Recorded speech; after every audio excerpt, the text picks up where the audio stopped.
Okay, so wow, you guys have sent in a ton of stuff on Marie Julie Jahenny. This visionary, right? Born back in 1850, passed away in 1941 over in Blaine in the Loire-Atlantique region of France. Yeah. And our mission, I guess, in this deep dive is to sort of figure out what are the really key insights, from all this material. Who was she? What's important about what is claimed about her? Well, I mean, Marie Julie Jahenny is certainly a figure who prompts a lot of thought. And one of the first things I think as we look at this information, that's important to consider very carefully is her current position within the Catholic Church, which is to say she doesn't have a formal one at this time. That's right, yeah. No official title like blessed or saint. But it is really interesting that she did have support from her local bishop, Monsignor Fournier, pretty early on. There's a letter from June 6th, 1876 Okay. to Dr. Boulier, hopefully I'm pronouncing that correctly, where Bishop Fournier acknowledges supernatural events in her life and considered her a true messenger from heaven. Yeah. So for those of you listening, that's Right. quite an important thing to note. This early recognition Yeah.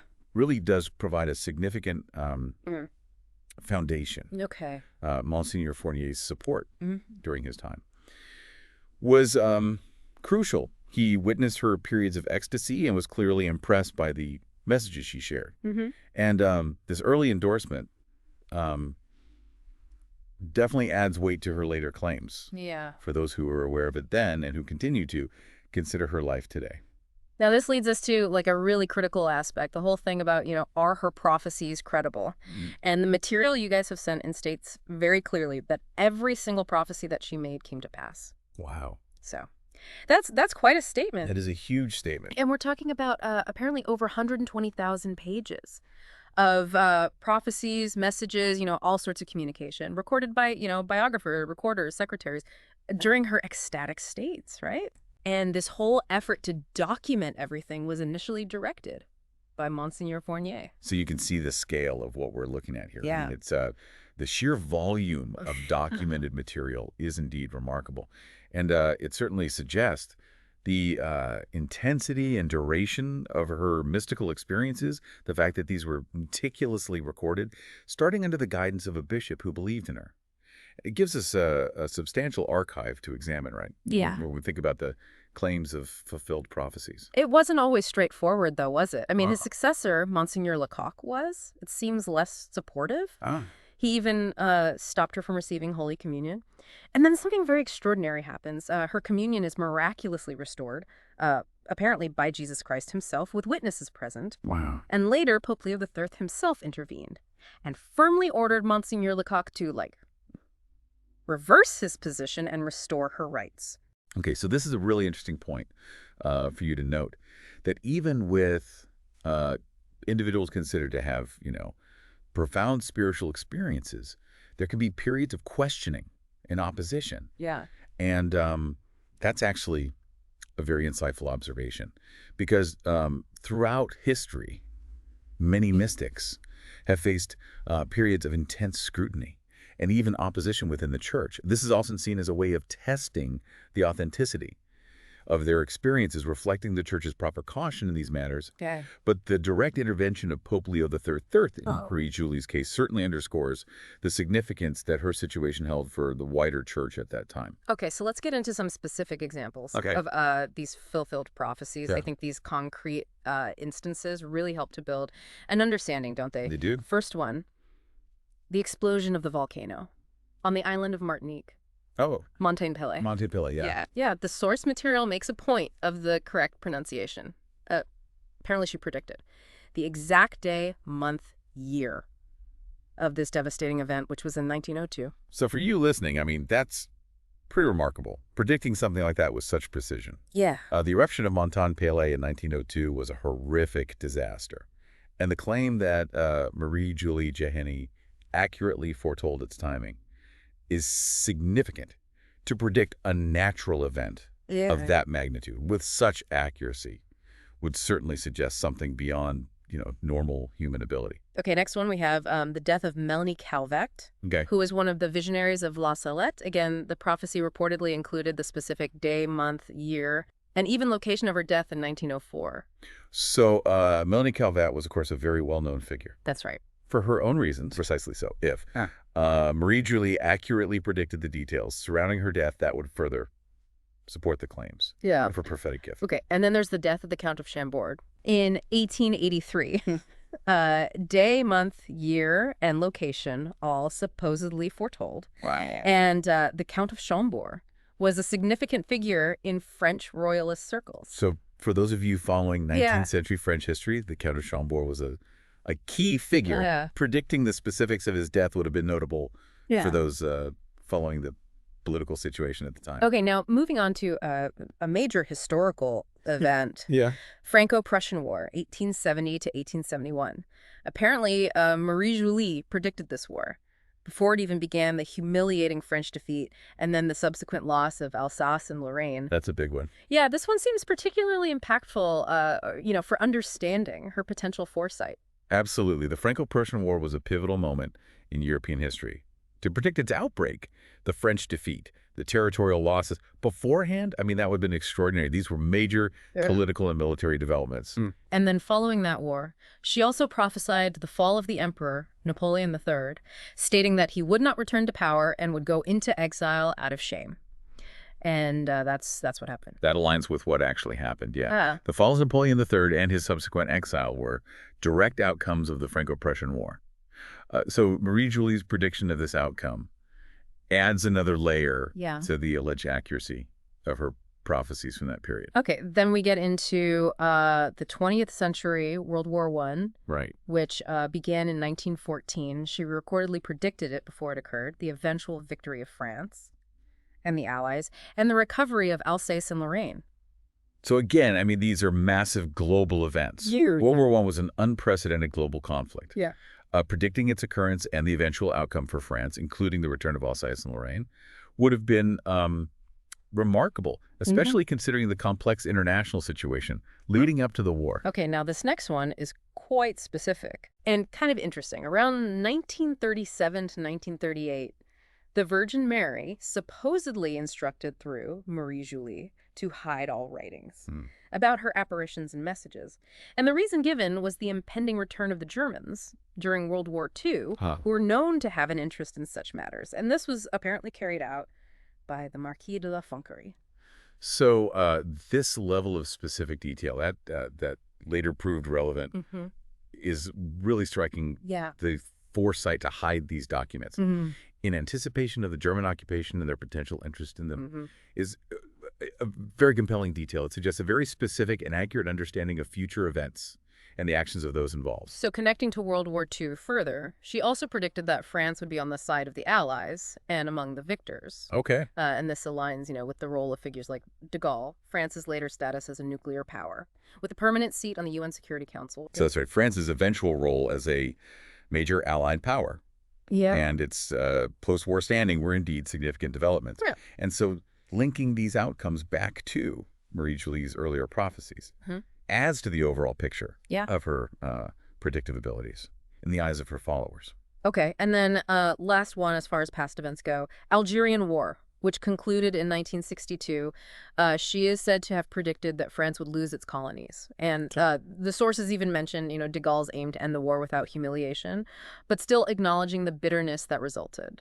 So the Algerian War was a deeply significant and often painful period in French history, leading to the loss of a major colony. So predicting this outcome, along with the complexity surrounding France's withdrawal, again points to a detailed understanding of future events. Okay, so we've got this background of all these reportedly fulfilled prophecies. So let's maybe focus in a little more on Marie Julie's own life. So she's described as a traditional Breton girl and a major turning point when she developed terminal stomach cancer. But during prayer before the Holy Sacrament, she is said to have received a divine request to become what's known as a victim soul for the conversion of sinners, the salvation of France, and the coming of a future king of France. Wow. And she accepted this request immediately and then miraculously healed. So for you listening, this sounds like a defining moment of her calling.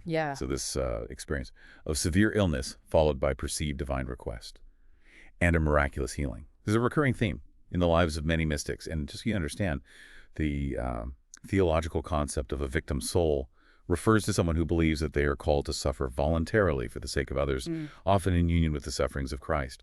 And so this event often serves as a catalyst for their spiritual mission, and is seen by their followers as a sign of divine favor. Her spiritual life then becomes, extraordinarily intense. Daily masses, rosaries, various acts of penance. She also received what are described as mystical signs. One of the most notable is a ring of flesh, almost like calcified blood that appeared on her ring finger, symbolizing a spiritual marriage to Christ. So that's a very powerful image, right? Yeah. Representing a deep and permanent bond.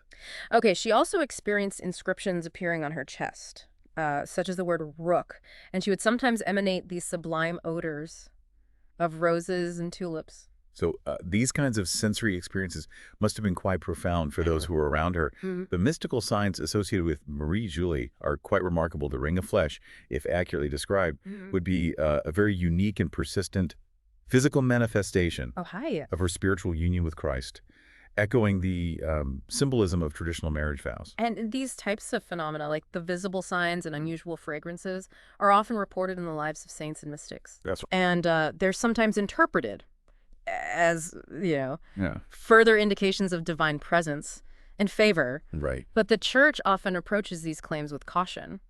Okay, now she apparently had premonitions of her own sufferings, things like her jaw locking, her tongue becoming rigid, temporary paralysis, even feeling extraordinary physical heaviness. So the anticipation and physical experience of suffering are central to the idea of a victim soul. Yeah.